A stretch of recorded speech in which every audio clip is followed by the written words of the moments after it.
ಬೆಳಗಾವಿ ಜಿಲ್ಲಾಧಿಕಾರಿಗಳ ಕಚೇರಿಯ ಆವರಣದಲ್ಲಿ ಇರುವ ಕನ್ನಡದ ಮೊದಲ ಶಾಸನ ಹಲ್ಮಿಡಿ ಶಾಸನ ಉದ್ಘಾಟನೆ ಹಾಗೂ ಬೆಳಗಾವಿ ಮಹಾನಗರ ಪಾಲಿಕೆಯಲ್ಲಿ ನಮ್ಮ ಬೆಳಗಾವಿ ಕರ್ನಾಟಕದ ಅವಿಭಾಜ್ಯ ಅಂಗ ಎಂದು ಒಂದು ಸಾಲಿನ ಗೊತ್ತುವಳಿ ಅಂಗೀಕರಿಸಬೇಕೆಂದು ಆಗ್ರಹಿಸಿದರು.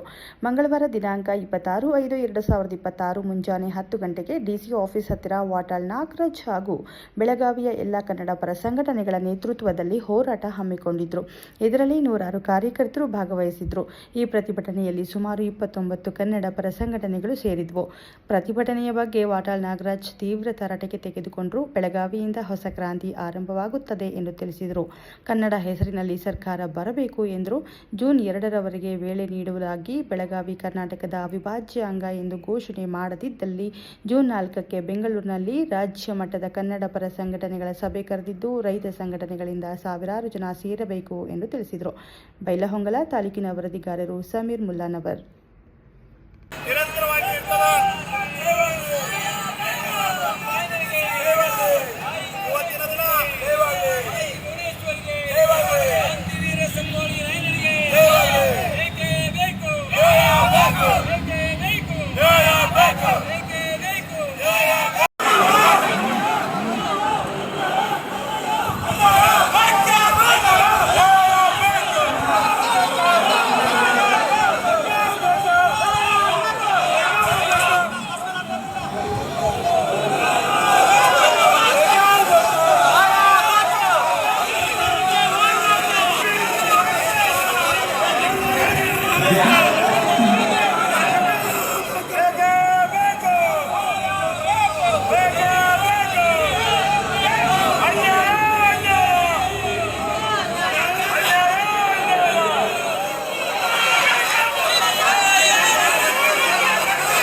ನಾನು 73ನೇ ಇಸ್ವಿಲೇ ಬಂದಿದ್ದೆ. ಚಂದ್ರಗಿರಿ ಹುಟ್ಟಿದ್ರೆ ಗೊತ್ತಿಲ್ಲ. 73 ದೊಡ್ಡ ಮೈದಾನ, ಏನು ಹೆಸರು ಹೇಳ್ತಾರೆ ಅದಕ್ಕೆ ಮೈದಾನಕ್ಕೆ? ಇಲ್ಲ ಇಲ್ಲ ಇಲ್ಲ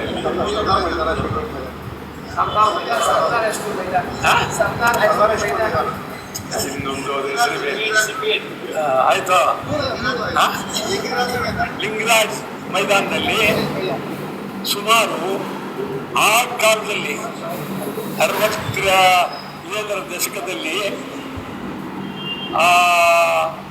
ಸ್ವಲ್ಪ ಹೆಚ್ಚು ಕಡಿಮೆ 10,000 ಜನ ಆಗುತ್ತಿದ್ರು.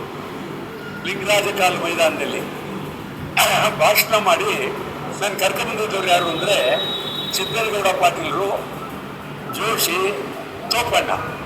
ಈ 3 ಜನ ಭಾರಿ ಆ ಕಾಲದಲ್ಲಿ ಅವರು ದೊಡ್ಡ ಅದ್ಭುತವಾದ ಶಕ್ತಿ. ಬೆಳಗಾವಿಗೆ ಅವರ ಅಪಾರವಾದ ಶಕ್ತಿ. ಅವ್ರ ಸ್ಮಾರಕ ಆಗಬೇಕಿಲ್ಲಿ, ಇಲ್ಲಿನ ಎಲ್ಲಾದರೂ ಆಗಲಿ ಆ ಜನ ಮಾಡೋಕ್ಕಂಥ ಕೆಲಸ ಇವತ್ತು ಅವ್ರನ್ನ ಕಣ್ಮುಂದೆ ಈಗ ನೋಡಿದ್ರೆ ಖುಷಿಯಾಗುತ್ತೆ. ಆವತ್ತೇನಾಯಿತು ಅಂತಂದ್ರೆ ಒಂದೇ ಒಂದು ಮಾತು ನನ್ನ ಭಾಷಣದಲ್ಲಿ, ಇದು ಬೆಳಗಾವಿ ಕರ್ನಾಟಕದ ಅವಿಭಾಜ್ಯ ಅಂಗ. ಅವತ್ತು ಬೆಳಗಾವಿಯಲ್ಲಿ ಕನ್ನಡ ನಾಮಫಲಕ ಬಿಟ್ಟು ಯಾವ ಭಾಷೆ ಇರಕೂಡುದು ಅಂತ ಸುಮಾರು ಸಂಜೆ 7:15 ಗಂಟೆಗೆ ನಾನು ಹೇಳಿದೆ. 8:15 ಗಂಟೆಗೆ ಬೀದಿಯಲ್ಲಿ ನುಗ್ಗಿ ಎಲ್ಲ ನಾಮಫಲಕ ಕಿತ್ತಾಕಿದ್ರು. ನಾವು ಉಳ್ಕೊಂಡಿದ್ದು ಹೋಟ್ಲಿಗೆ ಬಂದು ಕಲ್ಲೊಡೆದ್ರು. ಅದು ನಾವು ತಲೆ ಮೇಲೆ ಬಾಣಲಿ ಇಟ್ಕೊಂಡಿದ್ದೆವು. ಅದಾದಮೇಲೆ ಸಿದ್ದನಗೌಡ ಬಂದು, ಸರ್ ಇಲ್ಲಿಂದ ಹುಬ್ಳಿ ಹೊರಟೋಣ ಅಂತೇಳಿ. ಆ ಕಾಲದಿಂದಲೂ ನನಗೆ ಬೆಳಗಾವಿ ಬಗ್ಗೆ ಬಹಳ ಪ್ರೀತಿ. ಅದೊಂದೇ ಅಲ್ಲ, ಬೆಳಗಾವಿ ಮಾಧ್ಯಮದವರು ಅಂದಿನಿಂದ ಇಂದಿನವರೆಗೆ ಬೆಳಗಾವಿ ನಮ್ಮ ಆತ್ಮ ಅಂತ ಹೇಳಿ ಪ್ರೀತಿಯಿಂದ ಅಭಿಮಾನದಿಂದ ಸಂಪೂರ್ಣ ಬೆಂಬಲವನ್ನು ಕೊಡ್ತಾ ಇದ್ದಾರೆ. ಅಧಿಕಾರಿಗಳಲ್ಲೂ ಬಹುತೇಕ ಒಳ್ಳೆಯ ಅಧಿಕಾರಿಗಳು ಇದ್ದಾರೆ, ಕೆಟ್ಟ ಅಧಿಕಾರಿಗಳು ಇದ್ದಾರೆ, ಇಲ್ಲ ಅಂತ ಹೇಳಕ್ಕಾಗೋದಿಲ್ಲ. ಆಮೇಲೆ ಇಷ್ಟೆಲ್ಲ ಬೆಳಗಾವಿ ಈ ಪರಿಸ್ಥಿತಿ ಬರಬೇಕಾದ್ರೆ ನಮ್ಮ ಅತ್ಯಂತ ನೀಚ ರಾಜಕಾರಣಿಗಳು, ಅವು ಯಾವ ಪಾರ್ಟಿಯವರಾಗಿರಲಿ, ಕಾಂಗ್ರೆಸ್ ಆಗಿರಲಿ, JDS ಆಗಿರಲಿ, ಜನತಾ ಆಗಿರಲಿ, BJP, ಅವರು ಬೇಕಾಗಿರೋದು ಅಧಿಕಾರದ ದಾಹ.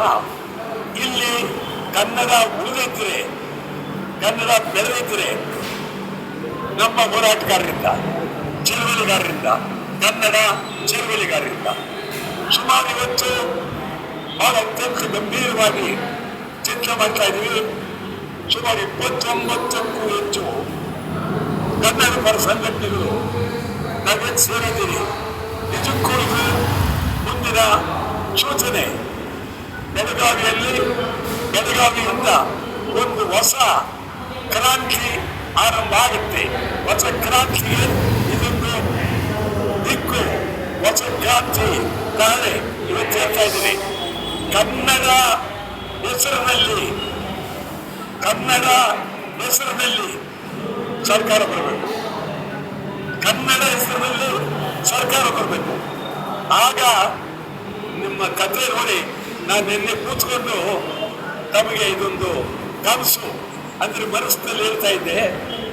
ಬರುವಾಗ ಬೆಳಗಾವಿಯಲ್ಲಿ ಇರ್ತಕ್ಕಂಥ ಪ್ರತಿ ಕನ್ನಡ ಪರ ಸಂಘಟನೆಗಳಿಗೆ ಈ ವಿಧಾನಸೌಧದಲ್ಲಿ ಅದ್ಭುತವಾದಂಥ ಒಂದೊಂದು ಕೊಠಡಿ ಕೊಡಬೇಕು. ಅದರ ಮುಂದೆ ಅವರ ಹೆಸರಾಗಬೇಕು. ಅದೊಂದೇ ಅಲ್ಲ, ಆ ಕನ್ನಡ ಪರ ಸಂಘಟನೆಗಳಿಗೆ